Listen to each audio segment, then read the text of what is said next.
सोचिए, इतिहास के पन्नों में एक ऐसा शहर दफन हो जो कभी नालंदा से भी बड़ा था, लेकिन सदियों तक किसी को इसके बारे में पता ही नहीं था। आज हम बात करेंगे ऐसे ही एक शहर की, सिरपुर की कहानी। और ये कोई मनगढ़ंत कहानी नहीं है, ये हकीकत है। एक ऐसे शानदार शहर की हकीकत जो अचानक मानो जैसे समय की चादर के नीचे हमेशा के लिए सो गया। ये जो आप देख रहे हैं, ये सिर्फ पत्थर और मिट्टी के ढेर नहीं है। ये एक एक जीते जागते धड़कते हुए महानगर के बचे हुए निशान हैं। एक ऐसा शहर जिसे पूरी तरह भुला दिया गया था, लेकिन अब सदियों की गहरी नींद के बाद इसके दबे हुए राज एक एक करके सामने आ रहे हैं। तो इस शहर का नाम है सिरपुर, आज के छत्तीसगढ़ में महानदी के किनारे बसा हुआ। और ये कोई मामूली शहर नहीं था। 6वीं से लेकर 10वीं शताब्दी तक, सोचिए, पांडुवंशी और सोमवंशी राजाओं के दौर में ये दक्षिण कोशल की एक बहुत ही गौरवशाली राजधानी हुआ करता था। तो ये सिर्फ एक पुराना शहर नहीं, बल्कि एक ऐसी खोई हुई विरासत है जिसे अब दुनिया के सामने फिर से लाया जा रहा है। और देखिए, इसकी अहमियत कितनी ज़्यादा है कि आज छत्तीसगढ़ सरकार पूरी कोशिश कर रही है कि इसे यूनेस्को वर्ल्ड हेरिटेज साइट का दर्जा मिले, ताकि इसकी जो ये अनोखी कहानी है ना, वो पूरी दुनिया तक पहुंच सके। अब आते हैं सिरपुर की सबसे खास, सबसे असाधारण बात पर, और वो थी यहाँ की धार्मिक सद्भावना। जरा इन आंकड़ों पर ध्यान दीजिए। खुदाई में क्या मिला है? 22 शिव मंदिर, 10 बौद्ध विहार, 5 विष्णु मंदिर और 3 जैन विहार, सब एक ही जगह पर। ये सिर्फ गिनती नहीं है, ये एक ऐसे समाज की कहानी है जहाँ अलग अलग धर्म सिर्फ एक साथ थे ही नहीं, बल्कि एक दूसरे के साथ फल फूल रहे थे। और यही बात तो सिरपुर को बिल्कुल अद्भुत बना देती है। सोचिए, एक तरफ तो ये हिंदू राजाओं की राजधानी है, और दूसरी ही तरफ ये महायान बौद्ध धर्म का इतना बड़ा सेंटर था कि कहते हैं यहाँ 10,000 से ज्यादा भिक्षु रहते थे, मतलब नालंदा से भी बड़ा। यहाँ तक कि जो मशहूर चीनी यात्री थे ह्वेनसांग, उन्होंने भी 7वीं सदी में यहाँ का दौरा किया था और इसकी शान के बारे में लिखा था। और इस बात का सबसे बड़ा सबूत क्या है? वो ये है कि खुदाई में एक ही जगह से साथ साथ हिंदू शिवलिंग भी मिला है और बौद्ध देवी तारा की ये खूबसूरत मूर्ति भी मिली है।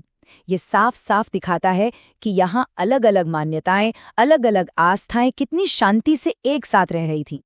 सिरपुर की इसी आध्यात्मिक ताकत को परम पावन दलाई लामा ने भी महसूस किया था। 2013 में जब वो यहाँ आए तो उन्होंने कहा कि वो अपने साथ भगवान बुद्ध की यादें लेकर जा रहे हैं।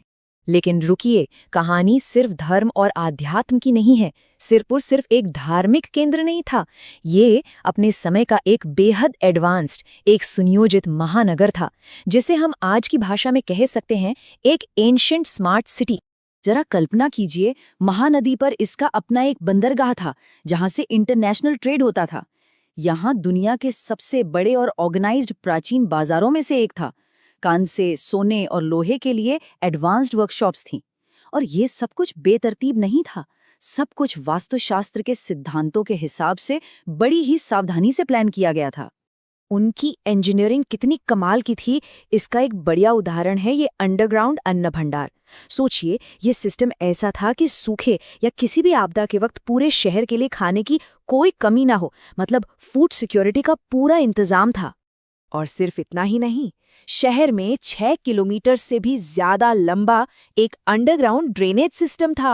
आप समझ रहे हैं, ये उस जमाने में पब्लिक हेल्थ और सफाई को लेकर उनकी गहरी समझ को दिखाता है। और शायद सबसे हैरान करने वाली खोज है एक 10 बेड वाले आयुर्वेदिक अस्पताल के सबूत।